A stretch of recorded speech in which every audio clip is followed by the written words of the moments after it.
വിശുദ്ധ പോളികാർപ്പ് യോഹന്നാൻ്റെ ശിഷ്യനായിരുന്നു. സഭയുടെ ചരിത്രം ഇങ്ങനെയാണ്. അപ്പസ്തോലന്മാരുടെ കാലഘട്ടം കഴിഞ്ഞാൽ അപ്പസ്തോലന്മാരുടെ നേരിട്ടുള്ള ശിഷ്യന്മാർ സഭയുടെ പിതാക്കന്മാരാകുന്നു. അവരെ അപ്പസ്തോലിക പിതാക്കന്മാരെന്നും ആദ്യത്തെ 2 നൂറ്റാണ്ടുകൾ, പിന്നീടുള്ള 7 നൂറ്റാണ്ടുകൾ സഭാപിതാക്കന്മാരുടെ കാലമാണ്. ഈ അപ്പസ്തോലിക പിതാക്കന്മാരായി അറിയപ്പെടുന്നവരിൽ പ്രമുഖനായ ഒരു പിതാവാണ് വിശുദ്ധ പോളികാർപ്പ്.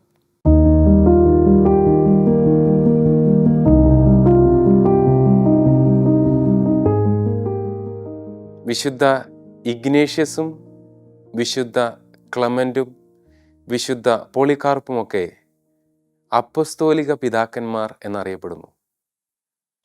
യോഹന്നാൻ സ്മിർണയിൽ, പ്രത്യേകിച്ച് എഫെസോസിൽ യോഹന്നാൻ പരിശുദ്ധ അമ്മയെ കൊണ്ടുവന്ന് താമസിപ്പിച്ചു. തുർക്കിയുടെ മണ്ണിൽ വിശ്വാസത്തിൻ്റെ ഈറ്റില്ലമായിരുന്ന ഈ സ്ഥലത്ത് സഭയുടെ അപ്പസ്തോലന്മാർ വിശ്വാസം ജനങ്ങൾക്കായി പങ്കുവച്ചു. വിശുദ്ധ പൗലോസ്ലിഹായും വിശുദ്ധ പത്രോസ്ലിഹായും ഒക്കെ വചനം പറഞ്ഞ മണ്ണാണ്. പത്രോസിൻ്റെ സിംഹാസനമായിരുന്ന, ആദ്യ കാലഘട്ടത്തിലെ സിംഹാസനമായിരുന്ന അന്ത്യോക്യയും ഒക്കെ ഇപ്പോഴത്തെ തുർക്കിയുടെ മണ്ണിലാണ്. അവിടെ വിശ്വാസത്തിന് ഏറ്റവും വലിയ സാക്ഷ്യം വഹിച്ച സഭാപിതാവിൽ ഒരാളാണ് വിശുദ്ധ പോളികാർപ്പ്.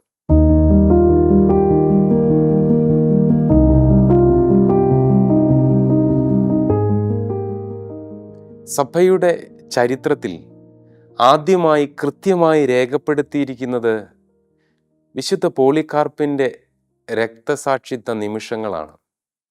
ആദ്യമായി ഇത്ര കൃത്യമായി അടയാളപ്പെടുത്തിയിരിക്കുന്ന വിശുദ്ധ പോളികാർപ്പിൻ്റെ ഈ അന്ത്യരംഗങ്ങൾ പിൽക്കാലത്തെ സഭയ്ക്ക് ഭയങ്കര ബലമായി തീർന്നു.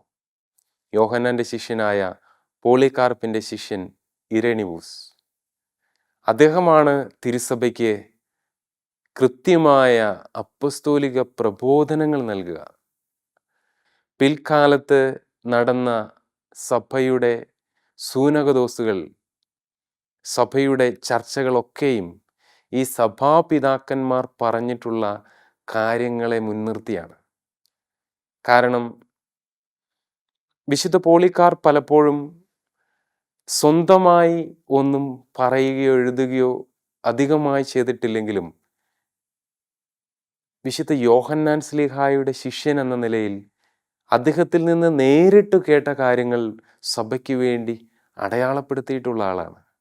വെളിപാടിൻ്റെ പുസ്തകത്തിൽ ഈ സ്മിർണയുടെ പേര് എടുത്തു പറയുന്നുണ്ട്. കാരണം പീഡിപ്പിക്കപ്പെട്ട സഭയിലെ അംഗങ്ങളായിരുന്നു.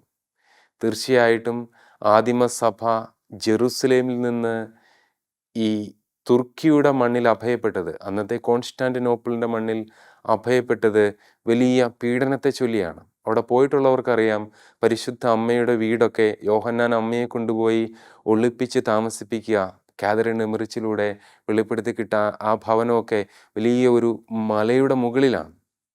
ക്രിസ്ത്യാനികൾ ഏറെ ശ്രദ്ധയോടെ ജീവിക്കുകയും കരുതലോടെ ജീവിക്കുകയും ചെയ്ത സമയമാണ്. മീനിൻ്റെ അടയാളവും രഹസ്യമായ ഒളി ജീവിതവുമൊക്കെ.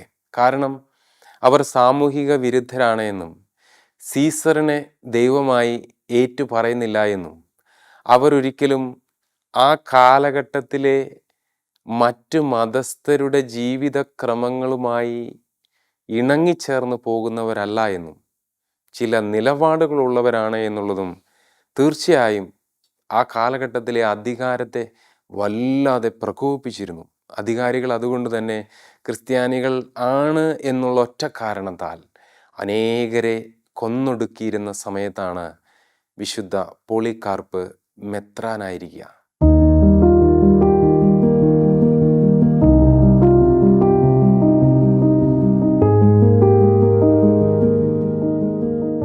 അദ്ദേഹത്തിൻ്റെ അന്ത്യനിമിഷങ്ങൾ ഏറെ ശ്രദ്ധേയമാണ്. നീണ്ട 80 വർഷക്കാലം ക്രിസ്തുവിനായി സേവനം ചെയ്തതിന് ശേഷം സ്മിർണയിലെ മെത്രാനായ പോളികാർപ്പിനെ പിടിക്കുവാൻ ഇരുളിൻ്റെ മറ പിടിച്ച് പട്ടാളക്കാർ വരിക. രാത്രി അദ്ദേഹത്തിനോട് പലതവണ മാറി താമസിക്കുവാനുള്ള മുൻകരുതലുകളൊക്കെ അവിടുത്തെ വിശ്വാസ സമൂഹം നൽകുന്നുണ്ട്. അദ്ദേഹം അങ്ങ് ഒളിച്ചോടാൻ തയ്യാറായിരുന്നില്ല. ഈ പട്ടാളക്കാർ അദ്ദേഹത്തിൻ്റെ വസതിയിൽ വരുമ്പോൾ അദ്ദേഹം മേൽത്തട്ടിലാണ്. അദ്ദേഹം ശാന്തനായി ഇറങ്ങി വന്ന് കൃത്യമായ അറിവുണ്ട്. കാരണം പലതവണ അദ്ദേഹത്തോട് ആവശ്യപ്പെട്ടതാണ് സീസറിൻ്റെ വലിയ ആരോഗ്യത്തെ പ്രതി, for the good health of Caesar, സീസറിന് വേണ്ടി ധൂപാർച്ചന നടത്തുവാനും സീസർ ദൈവമാണ് എന്ന് പ്രഖ്യാപിക്കാനുമൊക്കെ ആവശ്യപ്പെടുന്ന രംഗങ്ങൾ ഇതിനു മുമ്പുണ്ട്. എന്നാൽ അദ്ദേഹം അതെല്ലാം നിരസിച്ചിരിക്കുമ്പോൾ എപ്പോൾ വേണമെങ്കിലും ഇങ്ങനെ ഒരു വരവ് പ്രതീക്ഷിക്കാവുന്നതേ ഉള്ളൂ. അപ്പോൾ ഈ പട്ടാളക്കാർ കൃത്യമായി വിശുദ്ധ പോളികാർപ്പിൻ്റെ വസതിയിലേക്ക് കടന്നു വരുന്നു. അവിടെ വെച്ച് അദ്ദേഹം മേൽത്തട്ടിൽ നിന്ന് താഴേക്ക് ഇറങ്ങി വന്ന് ഈ പട്ടാളക്കാരോട് ഏറെ ഹൃദ്യമായി പറയുന്ന ഒരു കാര്യം, നിങ്ങൾ എന്തെങ്കിലും ഭക്ഷണം കഴിക്കുക, എനിക്ക് 1 മണിക്കൂർ സമയം വേണം. അദ്ദേഹം 2 മണിക്കൂറിലേറെ സമയം മുട്ടിന്മേൽ നിന്ന് കരങ്ങൾ ഉയർത്തിപ്പിടിച്ച് പ്രാർത്ഥിച്ചു എന്നാണ് പറയുക.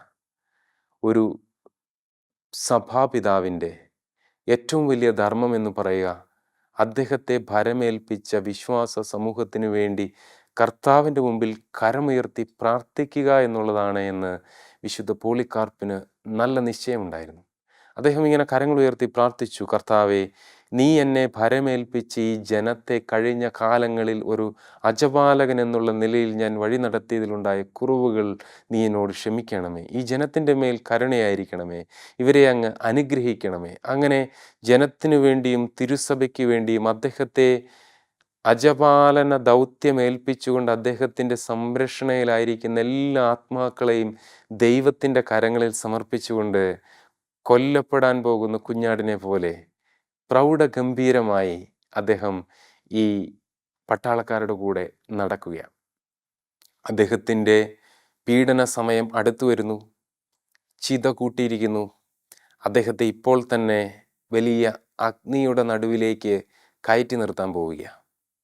പോകുന്ന വഴിയിൽ പട്ടാളക്കാരിൽ ഒരാൾ ഇങ്ങനെ ചോദിച്ചു, ഈ വയസ്സാം കാലത്ത് കിളവ, നിങ്ങളെ കൊല്ലേണ്ട ആവശ്യമൊന്നും ഞങ്ങൾക്കില്ല. നിങ്ങളൊന്ന് പറഞ്ഞാൽ മതി സീസറാണ് ദൈവമെന്നും അദ്ദേഹത്തെ ഒന്ന് വണങ്ങുകയും ചെയ്താൽ മതി. നിങ്ങളെ ഞങ്ങൾ വെറുതെ വിടാം. നിങ്ങളെ കൊല്ലുന്നതിൽ ഞങ്ങൾക്ക് വലിയ താല്പര്യമില്ല. ഇതിനൊരു കാരണമുണ്ട്. ഈ പോളികാർപ്പിനെ വ്യക്തിപരമായി അറിയാവുന്ന പട്ടാളക്കാർ പോലും ആ കൂട്ടത്തിലുണ്ട്. ഇവരെല്ലാം ഒരു സമൂഹത്തിൽ ജീവിക്കുന്നവരാണ് എന്ന് നമ്മൾ മനസ്സിലാക്കണം. അപ്പോൾ പോളികാർപ്പ് തിരിച്ചു ചോദിക്കുന്ന പ്രശസ്തമായ ചോദ്യമുണ്ട്. 80 വർഷക്കാലം ഞാൻ എൻ്റെ രാജാവിന് സേവനം ചെയ്തു. അവൻ എനിക്ക് ഒരു ദ്രോഹവും ചെയ്തിട്ടില്ല, ഇന്നുവരെ ചെയ്തിട്ടില്ല. പിന്നെ ഞാൻ എങ്ങനെ അവനെ തള്ളിപ്പറയും? നിങ്ങൾ ഞാൻ ആരാണ് എന്ന് മനസ്സിലാക്കിയിട്ടും എന്നോട് ഇത് ആവശ്യപ്പെടുകയും നിങ്ങൾ അഭിനയിക്കുകയും ചെയ്യുമ്പോൾ ഞാൻ വ്യക്തമായി പറയുന്നു, ഞാനൊരു ക്രിസ്ത്യാനിയാണ്.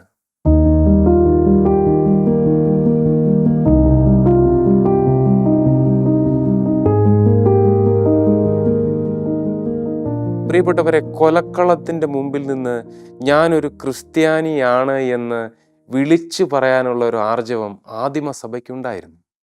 വിശുദ്ധ ഇരണീവൂസ്, പോളികാർപ്പിൻ്റെ ശിഷ്യനായ വിശുദ്ധ ഇരണീവൂസിൻ്റെ ശരീരത്തിലെ ഓരോ ഭാഗങ്ങളും കൈകാലുകളും എല്ലാം ഛേദിക്കപ്പെടുന്ന സമയത്തും വിശ്വാസ സമൂഹം നിലവിളിച്ച് ഈ ബിഷപ്പിനോട് പറയുന്നുണ്ട്, ഇരണീവൂസിനോട്, കുറച്ച് സമയത്തേക്ക് ഒന്ന് തള്ളി പറഞ്ഞതുകൊണ്ട് ഒന്നും സംഭവിക്കാൻ പോകുന്നില്ല. ജീവൻ രക്ഷിക്കാൻ വേണ്ടിയല്ലേ. സ്വന്തം ജീവൻ നേടുന്നവൻ അത് നഷ്ടപ്പെടുത്തുമെന്നും ഈ ലോകത്തിൽ ദൈവത്തെ തള്ളിപ്പറയുന്നവനെ അവിടെയും തള്ളിപ്പറയപ്പെടുമെന്നുമുള്ളത് വെറുതെ എഴുതിയ വചനമല്ല എന്ന് ഹൃദയത്തിൽ ബോധ്യമുള്ളവരായിരുന്നു ഈ അപ്പസ്തോലിക പിതാവും സഭാപിതാക്കന്മാരുമൊക്കെ. അനവധി സഭാപിതാക്കന്മാരെ നൽകിയ ഈ മണ്ണ്, കോൺസ്റ്റാന്റിനോപ്പിൾ, തുർക്കിയുടെ മണ്ണ്.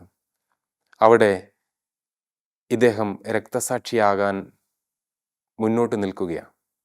അദ്ദേഹത്തിന് സാധാരണഗതിയിൽ കൈകാലുകൾ ഇങ്ങനെ ആണിയടിച്ച് ബന്ധിച്ച് അല്ലെങ്കിൽ ഒരു മരത്തിൽ ഇങ്ങനെ കെട്ടി, കാരണം തീയിലേക്ക് എടുത്തു വെക്കുമ്പോൾ ഈ വേദന കാരണം ഓടി അങ്ങോട്ടും ഇങ്ങോട്ടും അലങ്കോലമാകാതിരിക്കാൻ വേണ്ടി ഇങ്ങനെ കൈകാലുകൾ ബന്ധിക്കുന്ന ഒരു പതിവുണ്ട്.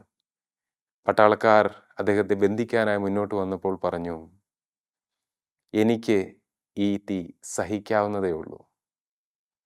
നിന്നെ തീയിലെറിയുമെന്നും പറഞ്ഞ് അവർ ഭീഷണിപ്പെടുത്തിയപ്പോൾ 1 മണിക്കൂർ നേരത്തെ തീയെ ഞാൻ ഭയപ്പെടണമോ, അതോ നിത്യനരകാഗ്നിയിലെ കെടാത്ത തീയെ ഞാൻ ഭയപ്പെടണമോ?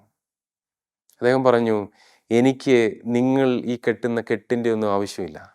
എനിക്ക് താങ്ങാവുന്നതേ ഉള്ളൂ ഈ ക്ഷണിക നേരത്തെ ഈ വേദന. അദ്ദേഹം ഒരു ധീരനായി ഈ അഗ്നിയിലേക്ക് നടന്നെടുക്കുകയാണ്. പ്രിയപ്പെട്ടവരെ, വിശുദ്ധ പോളികാർപ്പിൻ്റെ ജീവിതത്തിൻ്റെ അവസാന രക്തസാക്ഷിത്വ രംഗങ്ങൾ നമ്മൾ ചിത്രങ്ങളിലും ചരിത്രത്തിലും പരിശോധിക്കുമ്പോൾ നമുക്ക് മനസ്സിലാകുന്ന ഒരു കാര്യം, അദ്ദേഹം അഗ്നിയിലേക്ക് കയറി നിൽക്കുമ്പോഴും ഈ തീനാവുകൾ അദ്ദേഹത്തെ ദഹിപ്പിച്ചില്ല എന്നുള്ളതാണ്. വലിയ അത്ഭുതത്തിന് ആദിമസഭ സാക്ഷ്യം വഹിക്കുക.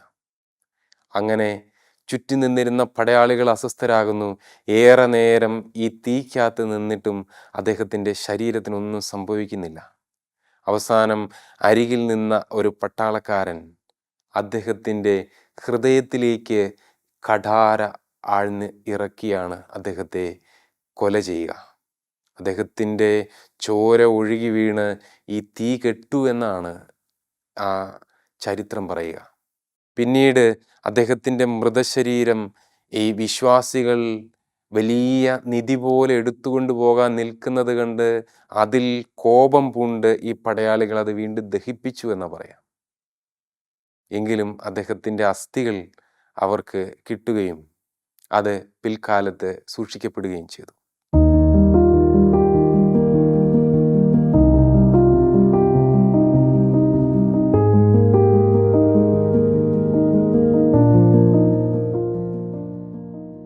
വിശുദ്ധ പോളികാർപ്പ് തിരുസഭയുടെ അധികാരിയായിരുന്ന കാലത്ത്, അവിടുത്തെ മെത്രാനായിരുന്ന കാലത്ത് അദ്ദേഹം ഒരുപാട് കാര്യങ്ങൾ സഭയെ പഠിപ്പിച്ചു.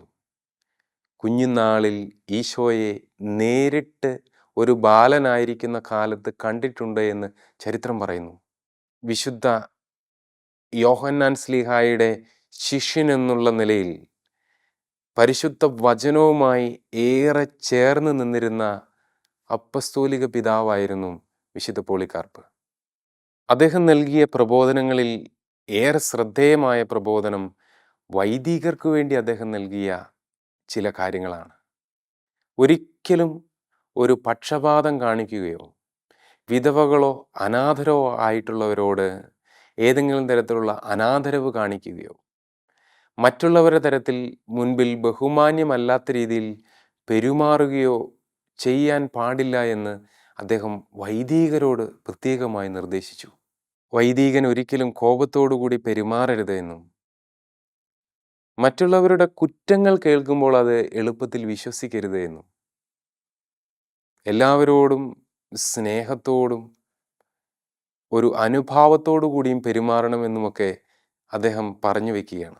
കാരണം ക്രിസ്തുവിൻ്റെ പ്രതിരൂപങ്ങളായി മറ്റൊരു ക്രിസ്തുവായി ജീവിക്കുമ്പോൾ സ്നേഹത്തിൻ്റെ വചനം എഴുതി വെച്ചു പോയ യോഹന്നാൻ്റെ ശിഷ്യൻ കർത്താവിൻ്റെ വക്ഷസിൽ ചാരിക്കിടന്ന കഥ തീർച്ചയായും യോഹന്നാൻ പോളികാർപ്പിനോട് കർത്താവിൻ്റെ സ്നേഹവും കരുതലും ഈശോ എങ്ങനെയാണ് എന്നും ഈശോയെ പോലെ ആകാനല്ല, ഈശോ ആകാനാണ് ഓരോ വൈദികനും വിളിക്കപ്പെട്ടിരിക്കുന്നത് എന്നും എത്ര വ്യക്തമായി പറഞ്ഞു കൊടുത്തതുകൊണ്ടായിരിക്കണം അദ്ദേഹം വൈദികർക്ക് വേണ്ടി തന്നെ പ്രത്യേകമായ പ്രബോധനങ്ങൾ എഴുതിയത്.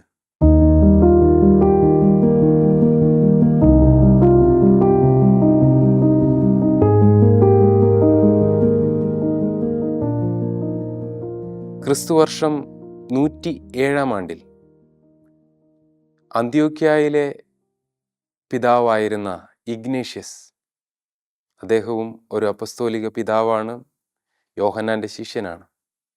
അദ്ദേഹം അന്ത്യോക്യായിൽ നിന്ന് റോമിലേക്കുള്ള യാത്രയിൽ വിശുദ്ധ പോളികാർപ്പിനെ സന്ദർശിക്കുന്നുണ്ട്. അദ്ദേഹം അതിനുശേഷം റോമിൽ പോയി രക്തസാക്ഷിത്വം വരിക്കുകയാണ് ചെയ്തത്. ഈ അപ്പസ്തോലിക പിതാക്കന്മാരുടെ കൂടിക്കാഴ്ചയിൽ മുതിർന്ന പിതാവ് ഇളയ പിതാവിന് നൽകുന്ന വലിയ ഉപദേശങ്ങളുണ്ട്. അത് സഭയിൽ ഇപ്പോഴും വലിയ നിധിയായി സൂക്ഷിക്കപ്പെട്ടിട്ടുള്ള ഉപദേശങ്ങളാണ്. ഇതൊന്നും കാലഹരണപ്പെട്ടു പോയിട്ടുള്ള കാര്യങ്ങളല്ല. ഇതിനൊക്കെ പുനർവായന ആവശ്യമുണ്ട്. നമ്മുടെ സഭ എങ്ങനെ ആരംഭിച്ചോ, എന്തായിരുന്നു ആ സഭയുടെ മൂല്യങ്ങൾ, എങ്ങനെയായിരുന്നു വൈദികരായിരിക്കേണ്ടത്, എങ്ങനെയാണ് സമർപ്പിത ജീവിതം, എങ്ങനെയാണ് പിതാക്കന്മാർ പെരുമാറേണ്ടത്, ഇതൊക്കെ നമ്മളുടെ അപ്പസ്തോലന്മാർ കൃത്യമായി പറഞ്ഞ കാര്യങ്ങൾ ഈ അപ്പസ്തോലിക പിതാക്കന്മാർ എഴുതി വയ്ക്കുകയും പറയുകയും അവരുടെ പ്രഭാഷണങ്ങളും നമുക്ക് ഇപ്പോഴും ലഭ്യമാണ്.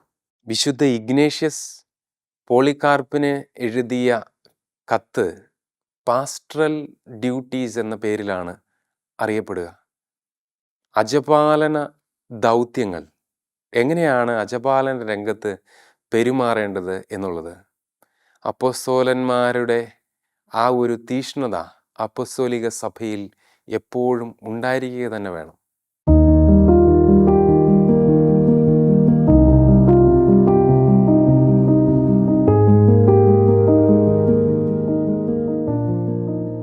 വിശുദ്ധ പോളികാർപ്പ് പരിശുദ്ധ സിംഹാസനത്തിൻ്റെ അരികിലേക്ക് യാത്ര ചെയ്തു. പരിശുദ്ധ പിതാവ് അനീസീറ്റസിനെ കാണുവാൻ വേണ്ടിയാണത്.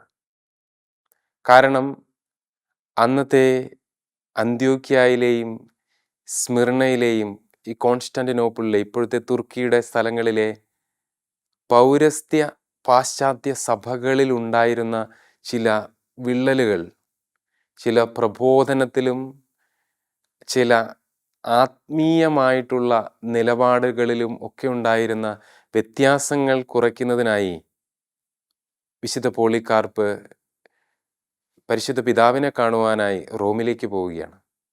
റോമിൽ വെച്ച് ഇവർ തങ്ങളിൽ വലിയ ചർച്ചകളൊക്കെ ഉണ്ടായി. ഈസ്റ്റർ എപ്പോഴാണ് ആഘോഷിക്കേണ്ടത്? കാരണം ഇത് രണ്ടും രണ്ട് പാരമ്പര്യങ്ങളാണ്. അത് ഞായറാഴ്ചയിലായിരുന്നില്ല പൗരസ്ത്യ സഭയിൽ. കാരണം അവിടുത്തെ കലണ്ടർ മറ്റൊരു തരത്തിലുള്ള റോമൻ കലണ്ടർ ആയിരുന്നില്ല. അപ്പോൾ ചില ഡേറ്റുകളിലൊക്കെ ഉണ്ടാകുന്ന വ്യത്യാസങ്ങൾ, ആഗോള കത്തോലിക്ക സഭയിൽ ഉണ്ടാകേണ്ടുന്ന ചില ഐക്യങ്ങൾ, അതിനെക്കുറിച്ചൊക്കെ ചർച്ച നടത്തുന്നതിനായി സഭാപിതാവായ അപ്പസ്തോലിക പിതാവായ പോളികാർപ്പ് റോമിലേക്ക് നടത്തിയ യാത്ര ഏറെ പ്രധാനപ്പെട്ടതാണ് സഭയുടെ ചരിത്രത്തെ സംബന്ധിച്ചിടത്തോളം. എന്നാൽ അദ്ദേഹം റോമിലെത്തിയത് ഈ ഒരു കാര്യത്തിന് വേണ്ടി മാത്രമായിരുന്നില്ല. അനേകം പേരുടെ വിശ്വാസം ഉറപ്പിക്കുന്നതിനും ആ കാലഘട്ടത്തിലെ പാഷണ്ഡതകൾക്കെതിരെ ശക്തമായ നിലപാട് സ്വീകരിച്ചുകൊണ്ട് യഥാർത്ഥ അപ്പസ്തോലിക പ്രബോധനങ്ങൾ ജനങ്ങൾക്ക് നൽകുന്നതിനും അദ്ദേഹം ശ്രദ്ധ വച്ചു. റോമിൽ വെച്ച് അദ്ദേഹം അനേകം പാഷണ്ഡത നിറഞ്ഞ മനുഷ്യരെ കണ്ടുമുട്ടുകയും മാർസീനിയൻ പാഷണ്ഡത, ആ തരത്തിലുള്ള സഭാവിരുദ്ധ പ്രബോധനങ്ങൾ, അപ്പസ്തോലികമല്ലാത്ത പ്രബോധനങ്ങൾ നടത്തിയിരുന്ന മനുഷ്യർ, അവിടെ ശരിക്കും വിശ്വാസ സമൂഹത്തിന് എപ്പോഴും ഒരു സംശയവും പിളർപ്പും ഉണ്ടാകുമ്പോൾ വിശുദ്ധ പോളികാർപ്പിൻ്റെ സാന്നിധ്യം എന്ന് പറഞ്ഞാൽ, ഇതാ അപ്പസ്തോലനെ നേരിട്ട് കണ്ടിട്ടുള്ള ഒരാൾ വന്നിരിക്കുന്നു, അദ്ദേഹം പറയുന്നത് നമുക്ക് ശ്രവിക്കാം. അങ്ങനെ സഭയിൽ എന്താണ് സ്വീകരിക്കേണ്ടത്, എന്താണ് തള്ളിക്കളയേണ്ടത് എന്നുള്ളതിൻ്റെ ഒരു അളവുകോലായി വിശുദ്ധ പോളികാർപ്പ് മാറുകയാണ്. കാരണം യോഹന്നാൻ എന്ന് പറയുന്ന ക്രിസ്തു ശിഷ്യനിൽ നിന്ന് നേരിട്ട് പ്രബോധനം സ്വീകരിച്ച വിശുദ്ധ പോളികാർപ്പ്. പ്രിയപ്പെട്ടവരെ, നമ്മുടെ സഭ അപ്പസ്തോലിക സഭ എന്ന് പറയുമ്പോൾ സഭയുടെ വിശ്വാസ പാരമ്പര്യവും നമുക്ക് നൽകപ്പെട്ടിരിക്കുന്ന വിശ്വാസ സത്യങ്ങളുടെയും അടിത്തറ എന്ന് പറയുന്നത് എത്ര ശക്തമാണെന്ന് നമ്മൾ മനസ്സിലാക്കണം. ഇതൊക്കെ ചരിത്ര കാലഘട്ടങ്ങളിൽ നമ്മുടെ സഭ എഴുതി വച്ചിട്ടുള്ള, കൈമാറ്റം ചെയ്തിട്ടുള്ള വിശ്വാസ സത്യങ്ങളാണ്. നമ്മുടെ കർത്താവിൽ നിന്ന് ശിഷ്യന്മാർ സ്വീകരിച്ച ആ ഒരു വിശ്വാസവും നമ്മൾ വിശ്വാസ സത്യങ്ങളായി നമ്മൾ കൊണ്ടു നടക്കേണ്ട കാര്യങ്ങളും കർത്താവിൻ്റെ ഹൃദയത്തിനിണങ്ങുന്ന തരത്തിൽ എങ്ങനെയാണ് ഓരോ ക്രിസ്ത്യാനിയും ജീവിക്കേണ്ടത്, ഓരോ സമർപ്പിത ജീവിതവും ഉണ്ടാകേണ്ടത്, ഓരോ വൈദികനും ഓരോ സന്യസ്തരും ഓരോ ബിഷപ്പുമാരും തിരഞ്ഞെടുക്കപ്പെട്ടവരും ജീവിക്കേണ്ടത് എന്ന് ഈ സഭാപിതാക്കന്മാരുടെ പ്രബോധനത്തിൽ ഉൾച്ചേർന്നിരിക്കുന്നു. നമ്മൾ അതിനൊക്കെ വലിയ ശ്രദ്ധ കൊടുക്കുകയും അതിനൊക്കെ ഒത്തിരി പുനർവായനകൾ ഉണ്ടാവുകയും വേണം. അതുപോലെ തന്നെ നമ്മൾ നഷ്ടപ്പെടുത്താതെ കൊണ്ടു നടക്കേണ്ടുന്ന ഒരു കാര്യമാണ് ആദിമ സഭയിൽ ഉണ്ടായിരുന്ന രക്തസാക്ഷിത്വ തീഷ്ണത. കാരണം വിശുദ്ധ പോളികാർപ്പിൻ്റെ രക്തസാക്ഷിത്വം പിൽക്കാലത്ത് അനേകരെ രക്തസാക്ഷികളാകുവാനുള്ള ഒരു തീഷ്ണത കൊടുത്തു എന്ന് പറയാം. ഈശോ ഏക ദൈവമാണ് എന്ന് ജീവിതം കൊണ്ടും അവരുടെ ജീവൻ കൊണ്ടും അവർക്ക് എഴുതി രേഖപ്പെടുത്തി മുന്നോട്ട് പോകുവാനുള്ള വലിയ ശക്തി ലഭിച്ചു എന്ന് പറയുക. കാരണം പിൽക്കാലത്ത് വന്ന എസബിയൂസ് എന്ന ചരിത്രകാരൻ രേഖപ്പെടുത്തി വെച്ചിരിക്കുന്ന അനവധി രക്തസാക്ഷിത്വ കഥകളുടെ തുടക്കം എന്ന് പറയുക വിശുദ്ധ പോളികാർപ്പിൻ്റെ രക്തസാക്ഷിത്വമാണ്. വിശുദ്ധ ജസ്റ്റിൻ അദ്ദേഹത്തിൻ്റെ രക്തസാക്ഷ്യത്തിൻ്റെ സമയത്തൊക്കെ ഈ അവിടെ വിചാരണ നടത്തുന്നവർ ജനക്കൂട്ടത്തിനോട് ചോദിക്കുന്നുണ്ട്, കരിത്തോൺ നീ ക്രിസ്ത്യാനിയാണോ? എവുൽ പ്രേപ്പിയോസ് നീ ക്രിസ്ത്യാനിയാണോ? യേശു നാമത്തിൽ കർത്താവിൻ്റെ കൽപ്പനയാൽ ഞാൻ ക്രിസ്ത്യാനിയാണ് എന്നും പറഞ്ഞ് കൂട്ടമായി ആദിമസഭയിലെ ക്രിസ്ത്യാനികൾ ഈ രക്തസാക്ഷികളാകുന്നതിനു വേണ്ടി ധീരമായി കയറി നിന്നു. ഞങ്ങൾ ഒരിക്കലും ഈശോയെ തള്ളിപ്പറയുവാൻ തയ്യാറല്ല.